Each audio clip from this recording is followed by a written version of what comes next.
नमस्ते दोस्तों, हमारे YouTube चैनल समीक्षा की कहानी में आप सभी का स्वागत है। कहानी का नाम चिट्टी और शेर की कहानी। तो चलिए आपको सुनाते हैं। एक जंगल में एक बहुत शक्तिशाली शेर पूरे जंगल पर राज करता था। उससे अपने ऊपर बहुत घमंड था। शेर से जंगल के सभी जानवर बहुत डरते थे।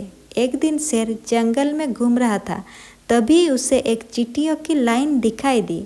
शेर ने कहा, अरे तुम सब लाइन में कहाँ जा रही हो?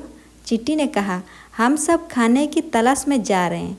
इतने बड़े जंगल में कहीं खो ना जाए, इसलिए लाइन में जा रहे हैं। शेर ने कहा, यह जंगल मेरा है, मैं यहाँ का राजा हूँ, तुम्हें मुझसे डर नहीं लगता?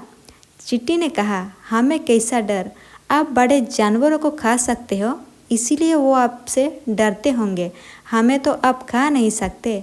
शेर ने कहा, अच्छा ये बात है, मैं तुम्हें एक बार में मसल दूंगा, सारी मारी जाओगी। चींटी ने कहा, जाओ जाओ, अभी हमारे पास समय नहीं है, फिर कभी मिलना और कोशिश कर लेना। शेर ने कहा, रुको जरा, मैं अभी बताता हूँ, कहकर उनके ऊपर पैरों रखने की कोशिश करता है, लेकिन वो सारी एक तोने की जड़ में घुस जाती है, जहाँ तक शेर का पंजा पहुँच नहीं पाता। शेर को बहुत गुस्सा आता है। शेर गुस्से में घूम रहा था, तभी उसके पास एक चीता आता है। चीता कह रहा है, क्या बात है महाराज, आप बहुत परेशान नजर आ रहे हैं। शेर चीते को सारी बात बताता है।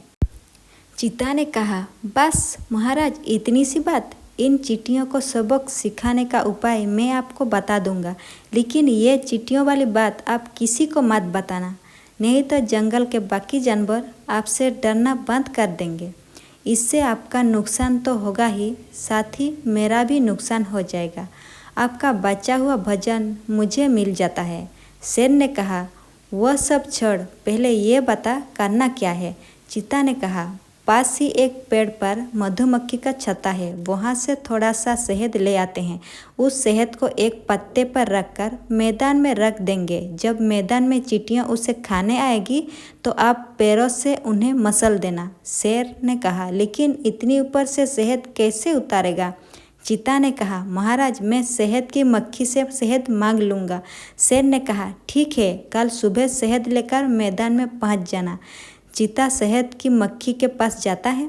चीता ने कहा, शहद की मक्खी, थोड़ा सा शहद दे दो, हमारे महाराज शेर की तबीयत ठीक नहीं है, वो शहद खाएंगे। अगर तुमने शहद नहीं दिया तो महाराज तुम्हारे छत्ते को तोड़ देंगे। शहद की मक्खी डर जाती है और शहद चीते को दे देती है। अगले दिन चीता शहद लेकर मैदान में शेर के इंतजार करने लगता है। इधर शहद की मक्खी बाकी जानवरों से महाराज के बीमार होने की बात करती है। ये खबर चींटी तक भी पहुंच जाती है। चींटी ने कहा, साथियों देखो, शेर ने हमें फंसाने के लिए शहद इकट्ठा किया है, इसीलिए आज से कोई भी चींटी अपने बिल से बाहर नहीं निकलेगी। केवल चारों चींटियाँ जाकर उस शेर से मुकाबला करेंगी। अगले दिन शेर और चीता शहद को एक पत्ते पर रखकर चींटी के आने का इंतजार करने लगते हैं। चारों चींटियाँ धीरे धीरे शेर और चीते की ओर बढ़ने लगती है। शेर और चीता दोनों पत्ते पर नजर रखते हैं।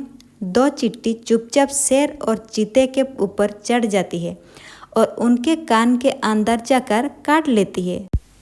शेर और चीते के कान में खुजली होने लगती है। दोनों कान को खुजाने लगते हैं। इसी बीच उनका ध्यान पत्ते से हट जाता है।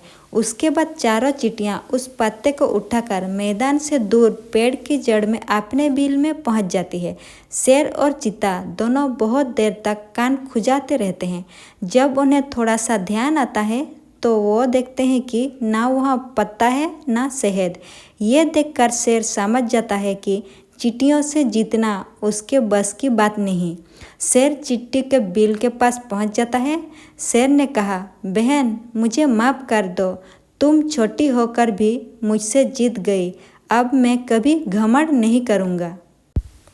तो दोस्तों, कहानी अगर अच्छी लगी हो तो वीडियो को लाइक कीजिए और चैनल को सब्सक्राइब कीजिए, साथों साथ बेल आइकन को प्रेस कर दीजिए। मिलती हूँ मैं अगली बार इसी तरह एक नई कहानी के साथ। Thank you.